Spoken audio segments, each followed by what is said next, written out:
ఏపీకి భారీగా పెట్టుబడులు సాధించేందుకు జగన్ సర్కార్ ప్రతిష్టాత్మకంగా చేపట్టిన గ్లోబల్ ఇన్వెస్టర్ సమిట్ కు ఊహించని విధంగా స్పందన లభించింది. దిగ్గజ పారిశ్రామికవేత్తలతో పాటు కేంద్ర మంత్రులు, 46 మంది దౌత్యవేత్తలు, 30 మంది గ్లోబల్ బిజినెస్ లీడర్లు, 25 దేశాలకు చెందిన 14,000 మంది ప్రతినిధులు ఈ సమిట్ కు హాజరయ్యారు.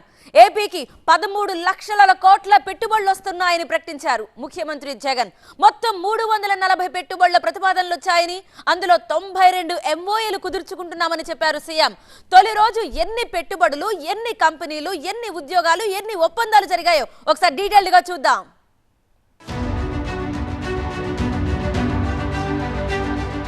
చలో విశాఖ, సాగర తీరంలో పెట్టుబడుల పండుగ. అంతర్జాతీయ ప్రముఖులు, కేంద్ర మంత్రులు, 30కి పైగా కార్పొరేట్ దిగ్గజ ప్రముఖులు, పలు కీలక రంగాల్లో ఏపీ ప్రభుత్వం ఎంఓయూలు.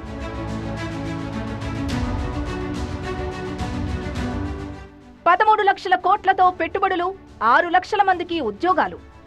340 investment proposals with an investment of about 13 lakh crores, providing employment to almost 6 lakh people. Executive capital పై మరోసారి CM Jagan clarity. I myself would be shortly moving over to Visakhapatnam in the days to come as well. AP అభివృద్ధికి కేంద్ర ప్రభుత్వం మద్దతు. We have full support to the development of Andhra Pradesh. That is exactly which I want to convey you. ఏపీలో సౌర విద్యుత్ రంగంలో Reliance పెట్టుబడులు. We will invest in 10 gigawatts of renewable solar energy in the state of Andhra Pradesh. 3 ఏళ్లలో Bhogapuram airport నిర్మాణం. We'll be developing the Bhogapuram airport with a phase 1 serving 6 million passengers and ultimate capacity of 40 million passengers. ఏపీలో health care రంగం అభివృద్ధికి Apollo group కృషి. Right now we've invested almost 600 crores into our Chittoor campus, and we are planning on doing immediately another 200-250 crores, which we will scale it up. తొలి రోజు 11.87 లక్షల కోట్ల విలువ కలిగిన 92 ఒప్పందాలు.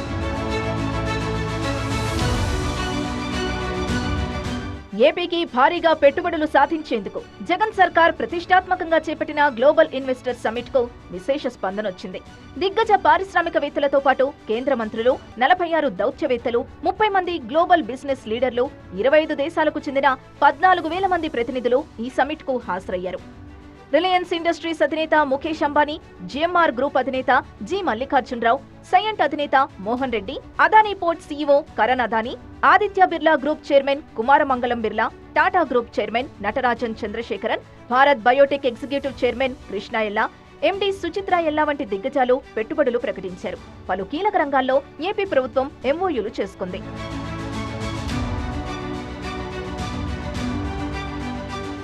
ఏపీలో పరిశ్రమలు నెలకొల్పేందుకు సకల సౌకర్యాలు కల్పిస్తామన్నారు ఏపీ సీఎం జగన్.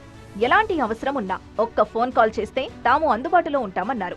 2 రోజుల పాటు విశాఖలో నిర్వహిస్తున్న గ్లోబల్ ఇన్వెస్టర్ సమిట్ ప్రారంభించిన సీఎం జగన్ ఏపీలో పెట్టుబడులు పెట్టేందుకు అపారమైన అవకాశాలున్నాయని పెట్టుబడిదారులకు వివరించారు.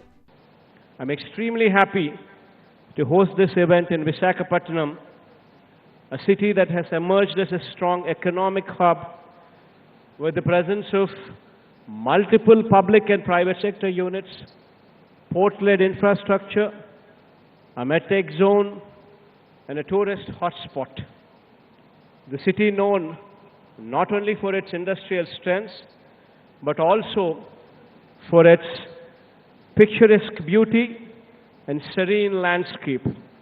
It gives me great pleasure to host the event in this beautiful city. రాష్ట్రంలో పరిశ్రమలు నెలకొల్పేందుకు 345 ప్రతిపాదనలొచ్చాయి. వాటి విలువ 13 లక్షల కోట్లని ప్రకటించారు సీఎం జగన్. జాతీయ, అంతర్జాతీయ పెట్టుబడుల కోసం ప్రత్యేక డెస్క్ ఏర్పాటు చేస్తామన్న సీఎం 21 రోజుల్లో అనుమతులు మంజూరు చేస్తామన్నారు. It's a proud moment to announce that the state has received 340 investment proposals with an investment of about 13 lakh crores, providing employment to almost 6 lakh people across 20 sectors distributed all along the state. నీతి ఆయోగ్ నివేదికలో AP 3వ స్థానంలో ఉందని, పెట్టుబడులకు ముప్పు లేని వాతావరణం ఏపీలో ఉందన్నారు సీఎం జగన్. రెన్యూబుల్ ఎనర్జీ దిశగా ముందుకు సాగుతున్నామని, సోలార్, విండ్ ఎనర్జీకి ఏపీలో అపార అవకాశాలున్నాయన్నారు CM Jagan. Andhra Pradesh is blessed with a large renewable energy potential of 82 gigawatt. It is one of the very few states in India that has a combined potential for solar, wind and pump storage as well. We have also identified and set aside dedicated land parcels for wind, solar and pump storage projects as well. Andhra Pradesh is also blessed with unique geographical features enabling a potential of 34 gigawatt in pumped hydro storage as well, which can facilitate round-the-clock renewable power.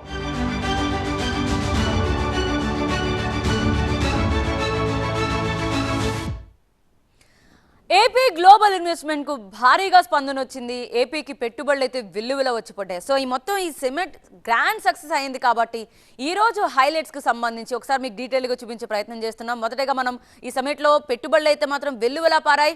150కి పైగా stalls ఏర్పాటయ్యాయి. ఈ summit లో పెట్టుబడి పెట్టేందుకు అక్కడ 340 సంస్థలు వచ్చాయి. దీంతో పాటు సదస్సుకు 30కి పైగా కార్పొరేట్ దిగ్గజాలు వచ్చారు. తొలి రోజు 92 ఒప్పందాలు కుదిరాయి. దాదాపు 11,87,000 కోట్ల వరకు, అంటే 87,756 కోట్ల పెట్టుబడులు అయితే సమకూరాయి. 6 లక్షల మందికి ఉపాధి అవకాశాలు లభించాయి. 20 రంగాల్లో పెట్టుబడులు వచ్చాయి. మొత్తం 2.35 లక్షల కోట్లతో ఎన్టీపీసీ పెట్టుబడులు వచ్చాయి. 10 గిగావాట్ల సోలార్ ఎనర్జీ ప్లాంట్ కూడా ఏర్పాటుకు అంతా సిద్ధమైంది. అది అంబానీ ప్రకటించారు. ఇక రోడ్ కనెక్టివిటీ కోసం అయితే 20,000 కోట్లు ప్రకటించారు గడ్కరీ. ఇలా మొత్తం అన్ని కూడా మనకి ప్రధానంగా కనిపిస్తున్నాయి. అండ్ ఇప్పుడు ఇన్ని ఇన్వెస్టర్లందరూ ఇలా వెల్లువలా వచ్చారు కాబట్టి ఎంతమందికి ఉద్యోగ అవకాశాలు ఉంటాయి? సముద్ర తీరంలో పెట్టుబడుల సందడి నెలకొంది. ఏపీ గ్లోబల్ ఇన్వెస్టర్ సమిట్ లో పెట్టుబడులు వెల్లువెత్తాయి. ఏపీలో పెట్టుబడి పెట్టేందుకు ఎన్నో దిగ్గజ కంపెనీలు ముందుకొచ్చాయి. తొలి రోజు గ్లోబల్ ఇన్వెస్టర్ సమిట్ లో 11,85,756 కోట్లయితే వచ్చాయి. విలువైన మొత్తం 92 ఒప్పందాలు చేసుకుంది ఏపీ సర్కార్. అయితే వీటన్నిటికీ సంబంధించి చూస్తున్నాం కాబట్టి మొత్తం ఎన్ని కంపెనీలు వస్తున్నాయి, వాటికి సంబంధించిన డీటెయిల్స్ చూసే ముందు ఒక్కసారి విశాఖ వేదికగా జరిగిన ఈ సమ్మిట్ హైలైట్స్ ఒకసారి చూద్దాం. రాష్ట్రానికి సంబంధించిన వివిధ రంగాలకు సంబంధించిన పూర్తి స్థాయిలో ఇక్కడ స్టాల్స్ని ఏర్పాటు చేయడం జరిగింది. దాదాపు 150కి పైగా ఈ స్టాల్స్ని ఇక్కడ ఏర్పాటు చేశారు. కొద్దిసేపటి క్రితం దీన్ని సీఎం ప్రారంభించడం జరిగింది. ఇక్కడ అందరూ కూడా చూడొచ్చు, మనం ఇప్పటికే ప్రారంభించిన తర్వాత ఎంత భారీ సంఖ్యలో మొత్తం అంతా ఈ స్టాల్స్ని విజిట్ చేస్తున్నారో. ఒకటి కాదు, ఇక్కడ టూరిజంకి సంబంధించి ఉంది, ఫార్మాకి సంబంధించి ఉంది, అలాగే ఆటోమొబైల్స్కి సంబంధించి ఉంది, అగ్రికల్చర్కి సంబంధించి ఉంది, అలాగే రియల్ ఎస్టేట్కి సంబంధించి కూడా ఇక్కడ ఈ స్టాల్స్లో చెప్పుకోవచ్చు.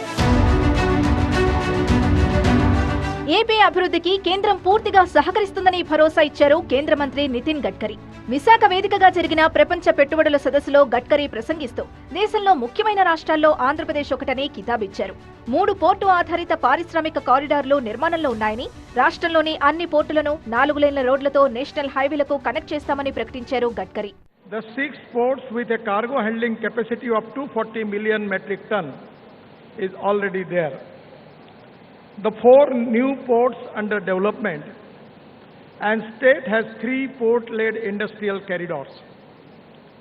At the same time, today I am going to declare that all the port, either it is major port, state port, private port, my ministry has decided to connect the port with the 4-lane national highway, which is very important, and we have taken that task. GIS 2023లో పాల్గొన్న Reliance అధినేత ముఖేష్ అంబానీ నమస్కారం అంటూ ప్రసంగం ప్రారంభించారు. ఏపీలో పెట్టుబడులు కొనసాగిస్తామని clarity ఇచ్చారు. 10 గిగావాట్ల సోలార్ ఎనర్జీ పార్క్ ని ఆంధ్రప్రదేశ్లో ఏర్పాటు చేస్తామని సమిట్ వేదికగా ప్రకటించారు. ఏపీ ప్రభుత్వం చేస్తున్న అభివృద్ధి కార్యక్రమాల్లో రిలయన్స్ భాగస్వామ్యం కొనసాగుతుందని ప్రజలకు హామీ ఇస్తున్నానని అన్నారు. I would like to assure you that Reliance will continue to be an unflinching partner to the people and the government of Andhra Pradesh in your states all around accelerated progress. This morning, I am happy to announce that we will continue our investments and we will invest in 10 gigawatts of renewable solar energy in the state of Andhra Pradesh. ఆంధ్రప్రదేశ్లో 10,000 కోట్ల పెట్టుబడుల్ని ప్రకటించారు Naveen Jindal. AP ప్రగతిలో భాగమవుతున్నందుకు సంతోషంగా ఉందన్నారు. Andhra Pradesh is very strategically located. It has abundant natural resources, skilled workforce. All these factors make it a very attractive destination for investment. As investors, we are committed to partnering with the state to realize the true potential of Andhra Pradesh. Vizag భవిష్యత్తులో మరో ముంబై అవుతుంది అన్నారు GMR అధినేత గ్రంథి మల్లికార్జునరావు. 3 ఏళ్లలో Bhogapuram airport నిర్మిస్తామని, ఈ ఎయిర్పోర్ట్తో హైదరాబాద్ లాగే ఏపీ ముఖచిత్రం మారుతుందన్నారు గ్రంథి Mallikarjunarao. We feel privileged to be developing the Greenfield Airport, Bhogapuram International Airport, that is at Visakhapatnam, in my home state. With a due humility, I can say that GMR Airports is the only private airport operator having a experience of Greenfield and Brownfield airports. We will be developing the Bhogapuram Airport with a phase 1 serving 6 million passengers and ultimate capacity of 40 million passengers. ఏపీలో health care రంగం అభివృద్ధికి కృషి చేస్తామన్నారు Apollo group vice chairman Preetha Reddy. Health care రంగంలో artificial intelligence తో త్వరగా వైద్య సేవలు అందించవచ్చని అన్నారు. Especially healthcare must be affordable to people. And daniki, if you use artificial intelligence, machine learning, the turnaround time becomes much shorter, accuracy of diagnosis becomes better, unnecessary investigations also becoms less. So there is lot of usage in artificial intelligence. ఏపీలో సుస్థిర ప్రభుత్వం, సీఎంపై నమ్మకంతోనే పెట్టుబడులు వస్తాయన్నారు మంత్రి బుగ్గన రాజేంద్రనాథ్. రాష్ట్రంలో అభివృద్ధి లేదని, పరిశ్రమలు వెళ్లిపోతున్నాయని టీడీపీ రాజకీయ లబ్ధి కోసం చేస్తున్న దుష్ప్రచారం రాష్ట్ర ప్రగతికి విఘాతమని అన్నారు మంత్రి బుగ్గన రాజేంద్రనాథ్. గవర్నమెంట్ కానీ ముఖ్యమంత్రి గారు కానీ పరిశ్రమ పట్ల ఒక చక్కని అవగాహన ఉంది. ఏదైనా కానీ ఆ అవగాహన బేస్ చేసుకొని పాలసీ తీసుకుంటున్నారు కాబట్టి ఇది ఖచ్చితంగా ఇంప్లిమెంట్ అయ్యే పాలసీ అనే ఒక నమ్మకము. అదేవిధంగా పారిశ్రామికవేత్తలతో, వివిధ బిజినెస్ హౌసెస్తో మన ప్రభుత్వానికి కానీ ముఖ్యమంత్రి గారికి ఉన్న సత్సంబంధాలు ఇవన్నీ కూడా కాన్ఫిడెన్స్ ఇవ్వడం జరిగింది. ఆ కాన్ఫిడెన్స్ ద్వారా ఈరోజు ఈ పెట్టుబడులు మనం అనుకున్న దానికంటే కూడా విపరీతంగా ఆన్ ద హయ్యర్ సైడ్ రావడం జరిగింది. ఇదే సమయంలో 3 రాజధానులపై మరోసారి స్పష్టత ఇచ్చారు AP CM YS Jaganmohan Reddy. ప్రముఖ వ్యాపారవేత్తలు, వేలాది మంది అతిథుల మధ్య ఎగ్జిక్యూటివ్ క్యాపిటల్ నగరంగా విశాఖ ఉంటుందని స్పష్టమైన ప్రకటన చేశారు. గతంలో ఢిల్లీ వేదికగా చేసిన వ్యాఖ్యలే మరోసారి సాగర తీరం సాక్షిగా అన్నారు. I do hope that you have a wonderful time in our beautiful city of Visakhapatnam, which would be our executive capital as well in the days to come. I myself would be shortly moving over to Visakhapatnam in the days to come as well.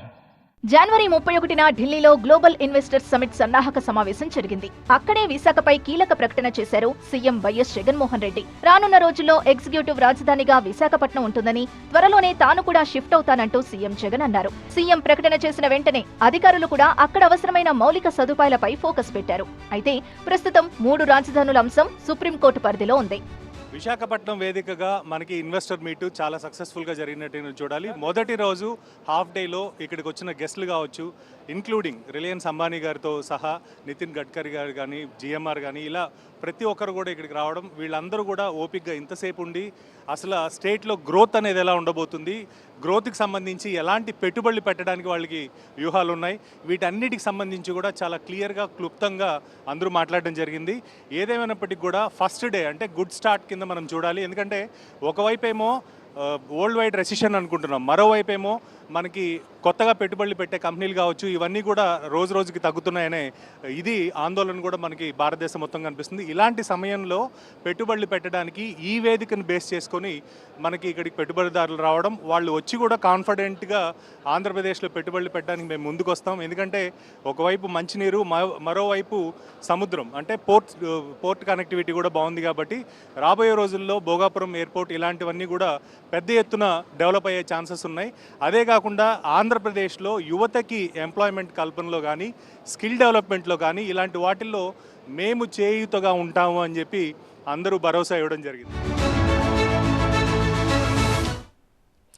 So Visakha వేదికగా జరిగిన ఈ సమ్మిట్లో భాగంగా తొలి రోజు 92 కంపెనీలతో ఒప్పందాలు కుదిరాయి. సుమారు 11.87 లక్షల కోట్ల పెట్టుబడులు పెట్టేందుకు ముందుకొచ్చాయి కంపెనీలు. అయితే ఏ రంగంలో ఎన్ని పెట్టుబడులు వచ్చాయి, మొత్తంగా ఎంతమందికి ఉద్యోగాలు రాబోతున్నాయనేది మీకు చూపించే ప్రయత్నం చేస్తున్నాం. ఎనర్జీ డిపార్ట్మెంట్ 35 కంపెనీలు వచ్చాయి. దాదాపు 8.25 లక్షల కోట్లు, అంటే 8 లక్షల కోట్లకు పైమాటగానే ఇక్కడ మనం చెప్పుకోవచ్చు పెట్టుబడి పెట్టడానికి. ఇండస్ట్రీస్ అండ్ కామర్స్ విషయానికి వద్దాం. ఇక్కడ మొత్తం 41 కంపెనీలు అయితే ముందుకొచ్చాయి ఎంఓఏలు కుదుర్చడానికి. ఇక 3.20 లక్షల కోట్ల పెట్టుబడులు పెట్టడానికి సిద్ధంగా ఉన్నాయి. ఐటీ డిపార్ట్మెంట్ విషయానికి వద్దాం. ఐటీ డిపార్ట్మెంట్కి అయితే మొత్తం 6 కంపెనీలు ముందుకొచ్చాయి.